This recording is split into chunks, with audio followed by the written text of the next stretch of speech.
ఈ 5 ఏళ్లు జగన్ ఏమి చేశాడో కూడా అర్థం కావడం లేదు.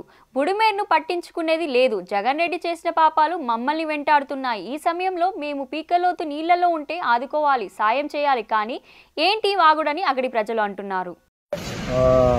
మాది నందమూరి నగరు, అంటే తోటవారి వీధి 16 యాక్చువల్గా మా సైడ్ ఆల్మోస్ట్ వాటర్ ఇక్కడ వరకు వచ్చేసినాయి. పైనుంచి వాటర్ రావడం వల్ల మా కార్లు, సెలార్లు ఉన్న కార్లు బండ్లు అన్నీ మునిగిపోయినాయి. ఎక్సెసివ్ వాటర్ రావటం వల్లే మా అన్నీ మునిగిపోయినాయి. ఎందుకంటే లాస్ట్ ఇది 20 years కంటే ఎక్కువ వచ్చింది. ఇంతవరకు 20 yearsలో ఎప్పుడు ఇలా జరగల. లాస్ట్ 20 years బ్యాక్ ఇలా జరిగింది, ఇప్పుడు మళ్ళీ ఇలా జరిగింది. లాస్ట్ 20 years బ్యాక్లో కూడా మేము ఇంటర్మీడియట్ చదువుతున్న వయసులో బుడమేరు పొంగింది. ఆల్మోస్ట్ ఇక్కడ మోకాల వరకే వాటర్ వచ్చింది. ఇప్పుడు ఆల్మోస్ట్ ఎక్కువ వాటర్ వచ్చేసింది.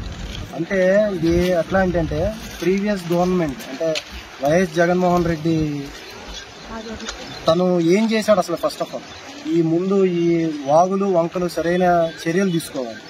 ఈ వాగులు వంకలు సరైన చర్యలు తీసుకోకపోతే ఇలానే పొంగిపోయి అటువైపు మేము ఫ్లాట్లు ఫస్ట్ ఫ్లోర్లో ఉన్న ఫ్లాట్లు పెద్ద పెద్ద విల్లాలు కట్టుకుని ఉన్నాం. అందరూ మునిగిపోయి ఇలా వచ్చేస్తున్నారు.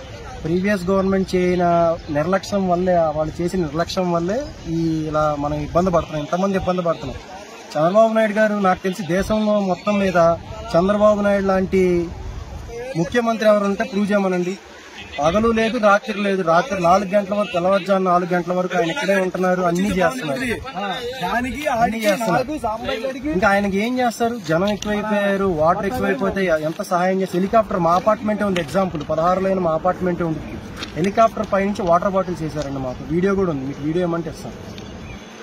దీనికి మనం ఏం చేయలేం. ఇది జగన్మోహన్ రెడ్డి ఏదేదో వచ్చేసి ఏదేదో మాట్లాడేసి కనీసం మన జనాన్ని పట్టుకున్నాడో లేదో కూడా నాకు తెలియదు. ఒక వాటర్ ప్యాకెట్ ఇచ్చాడా జనానికి? ఇవ్వలేదు. ఇవ్వకుండా ఏదేదో పిచ్చివాగుడు వాగుతూ జనాలు ఇంకా పిచ్చిగా మభ్యపెట్టి ఇంకా బతుకుదామంటే అందుకనే 11 మంది ఇచ్చారు. ఈసారి ఒకళ్ళే ఇస్తాడేమో, ఆడు గెలుస్తాడో గెలవడో కూడా తెలియదు. జనాన్ని ఇలాంటి సమయంలో ఆదుకోవాలి అంతే తప్ప పిచ్చి పిచ్చి వాగుడు వాగకూడదు. ఏదైనా సహాయం ఎవరైనా ఏ పార్టీ పరంగా అయినా సరే హెల్ప్ చేయండి అంతే. ఇలా పిచ్చి పిచ్చి వాగుడు వాగితే చెప్పు తీసుకొని కొడతారు జనం. నా దగ్గరికి వస్తే నేను చెప్పు తీసుకొని కొట్టేవాడిని. ఏంటి ఆ వాగుడు?